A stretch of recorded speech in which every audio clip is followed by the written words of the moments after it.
40-50,000 নিযুক্তি অহা বছৰৰ ভিতৰত আমি কৰিবৰ কাৰণে গৈ আছো কিছুমান কাম যিবিলাক কাম আমাৰ ৰাজ্যখনত আগতে কেতিয়াও হোৱা নাছিল তেনেকুৱা কামবিলাক হোৱাটো আমাৰ বাবে 2021 বৰ্ষত আমি 4,779 গৰাকী ব্যক্তিক অসম চৰকাৰক নিযুক্তি দিছিল 2022 বৰ্ষত আমি 35,130 গৰাকী ব্যক্তিক আমি নিযুক্তি দিছিল 2023 বৰ্ষত আমি 48,638 গৰাকী ব্যক্তিক আমি নিযুক্তি দিছিল 2024 বৰ্ষত আমি 3,595 গৰাকী নিযুক্তি দিছিল সমান্তৰালভাৱে অসম চৰকাৰৰ বাজেটৰ পৰা বিভিন্ন পৰিষদত বিটিআৰ কাৰ্বি আলং আৰু ডিমা হাছাও 6,955টা নিযুক্তি সম্পূৰ্ণ কৰা হৈছে অৰ্থাৎ আজিৰ দিনত আমি 99,097টা নিযুক্তি আমি সম্পূৰ্ণ কৰিছো আমাৰ এই নিযুক্তি প্ৰক্ৰিয়াবিলাকৰ এটা গুৰুত্বপূৰ্ণ দিশ আছিল যে আমাৰ যিসকলে ইঞ্জিনিয়াৰিং পাছ কৰে আৰু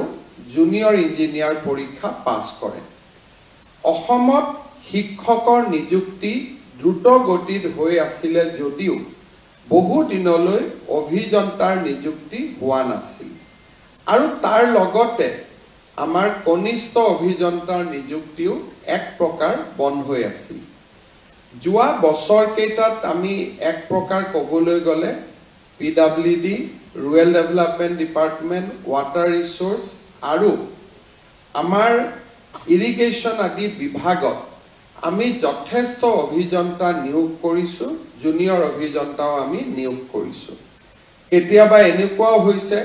যে একেজন লৰাই প্ৰথমতে ৰুৰেল ডেভেলপমেণ্টত চাকৰি পাইছে তাৰ পিছত ৱাটাৰ ৰিসোৰ্সত চাকৰি পাইছে আৰু লাষ্টত আহি PWD পাব লাগে আজি PWD পাইছে বহুত এনেকুৱাও বহুত কেইজনে ঘূৰি আছে নিযুক্তি লওঁতে মই নামবিলাক কমন দেখা পাওঁ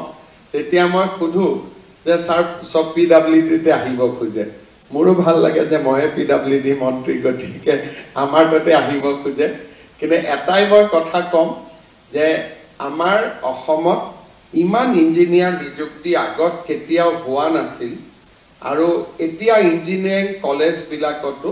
এটা ভাল পৰিবেশ হৈছে লৰা ছোৱালীৰ মনত এটা বিশ্বাস হৈছে যে পঢ়া শুনা কৰিলে আমি চাকৰি পাম চাকৰিৰ লগতে মই আমাৰ ইঞ্জিনিয়াৰ সকলক অনুৰোধ কৰিম যে আমাৰ আজি যেহেতু PWD বিল্ডিং আৰু আমাৰ ৰোডছত নিযুক্তি হৈছে মই ভাবো যে আমাৰ কাৰিকৰী জ্ঞানসমূহক আমি কেনেকৈ চাকৰি কালত প্ৰয়োগ কৰিম তাক আমি লক্ষ্য ৰখাটো অতিকে প্ৰয়োজনীয় মই যোৱা 3-4 বছৰ লোক নিৰ্মাণ বিভাগৰ মই মন্ত্ৰী হৈ আছো মুখ্যমন্ত্ৰীৰ লগতে আৰু মই দেখা পাওঁ যে আমাৰ বহু সময়ত ইঞ্জিনিয়াৰ সকলে ঠিকাদাৰ সকলৰ ওপৰতে নিৰ্ভৰশীল হৈ থাকে সাইট ভিজিট একেবাৰে কম থাকে আৰু আনকি বহুত সময়ত এস্টিমেট আদিও আমি নিজে চোৱাৰ অভ্যাসটো আমি কমাই পেলাম যেতিয়া এটা ৰাস্তাৰ মাজত পানী জমা হয় তেতিয়া আমি বুজি পাব লাগিব যে ইয়াত ইঞ্জিনিয়াৰৰ কোনো তেওঁলোকৰ কন্ট্ৰিবিউশন দিয়া নাই কাৰণ যেতিয়া ৰাস্তা এটা বনাব মাছটো সদায় ওপৰত থাকিব আৰু মাজৰ পৰা পানী দুইটা সাইডলৈকে নিগৰিত হ'ব লাগিব তাক আমি কেম্বাৰিং বুলি কওঁ কেম্বাৰিং আমি আমাৰ সাবজেক্ট আছে আমি ভালকৈ পঢ়ো কিন্তু আপোনালোকে এতিয়া গুৱাহাটীটো যদি ৰাস্তা ঘাটবোৰ চাব যায় দেখিব যেটো পথ হল হৈছে ৰাস্তাৰ মাজত হৈছে তাৰ মানে আমি ইয়াতে ঠিকাদাৰ সকল আহিছে আৰু তেওঁলোকে যেনেকে ৰাস্তা বনাই দিছে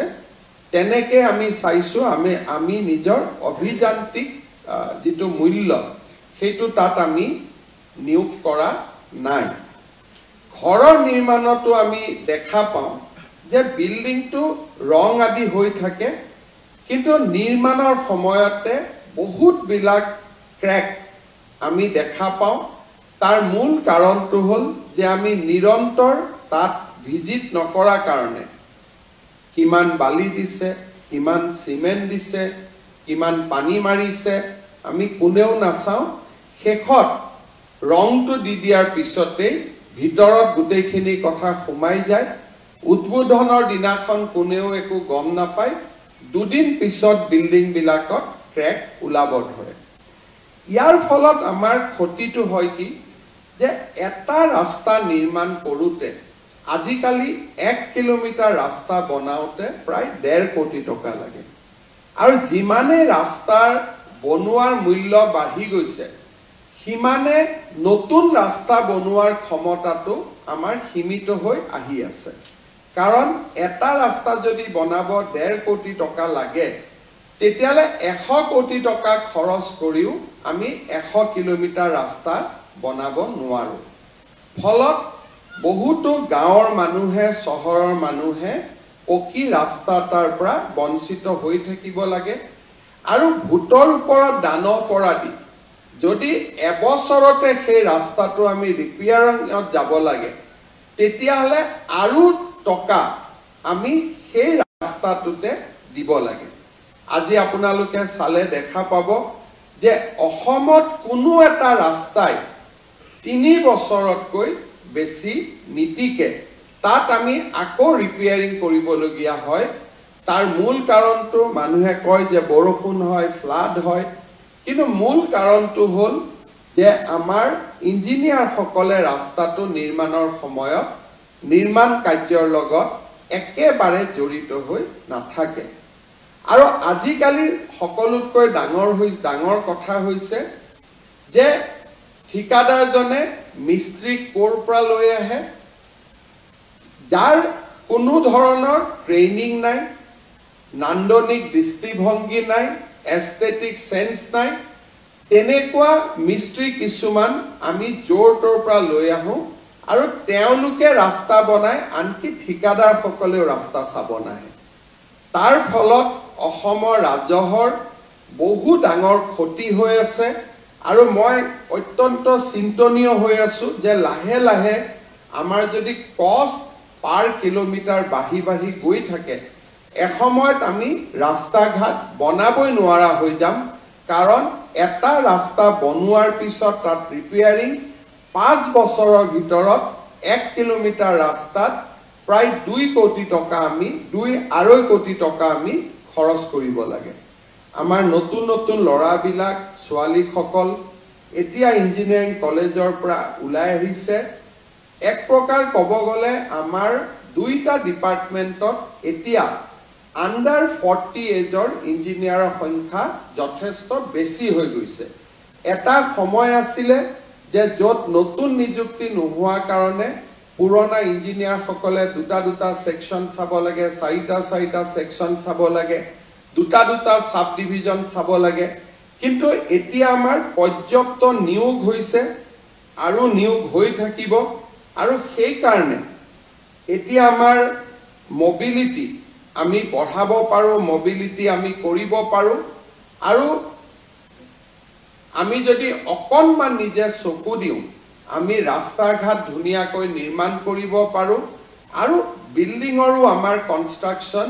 বহুখিনি আমাৰ ডেভেলপমেন্ট হ'ব পাৰে আগতে আমি যিমান কাম কৰিব নাপাইছিলো এসময়ত পিডব্লিউ ডিপাৰ্টমেন্টে বক্স টাইপ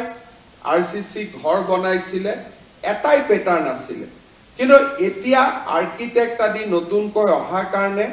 আমাৰ সৰকাৰি ঘৰ বিলাকো ধুনিয়া হৈছে এটা নান্দনিক দৃষ্টিভংগী হৈছে তাৰ লগত যদি ইঞ্জিনিয়াৰ সকলৰ সুপাৰভিজন হয় তেতিয়ালে আমি বিল্ডিংও খুব ধুনিয়াকৈ আমি ফিনিশিং কৰিব পাৰো আৰু ভাল ফিনিশিং বিল্ডিং এটা আমাৰ কষ্ট বা আমাৰ ৰিপেয়াৰিং বহুত কম হয় যোৱাকালিয়ে মই এছেম্বলিত আছিলো এছেম্বলিৰ অধ্যক্ষ মহোদয়ে মোক বাৰে অভিযোগ কৰি আছিল যে বৰষুণ হলে বিল্ডিংটো লিক কৰে অথচ এই বিল্ডিংটো আমি কেতিয়া উদ্বোধন কৰিছিলোঁ? যোৱা বছৰ উদ্বোধন কৰিছিলোঁ। এটা বছৰত বনোৱা বিল্ডিঙত যেতিয়া লিক কৰে তেতিয়া আমি স্পষ্টকৈ বুজিব লাগিব যে কন্ট্ৰেক্টৰ সকলে যাক লগাই থৈছিলে তেওঁলোক নিম্ন মানদণ্ডৰ আছিলে। কন্ট্ৰেক্টৰজনে নিজে সুপাৰভিজন কৰা নাছিলে, তেওঁলোকে ইঞ্জিনিয়াৰ লগত লোৱা নাছিলে। কেইজন ইঞ্জিনিয়াৰ লাগে? দুজন লাগে, কিন্তু সাইটত কেতিয়াও দুজন নাথাকে। কেইজন জুনিয়ৰ ইঞ্জিনিয়াৰ লাগে? 6জন লাগে, কেতিয়াও নাথাকে। আৰু কন্ট্ৰেক্টৰৰ ইঞ্জিনিয়াৰ আৰু কন্ট্ৰেক্টৰৰ মিস্ত্ৰীক চাব পৰাকৈ আমাৰ ডিপাৰ্টমেন্টৰ যি ইঞ্জিনিয়াৰ আছিল তেওঁলোকৰো সুপাৰভিজন একেবাৰে কম আছিলে। কাৰণ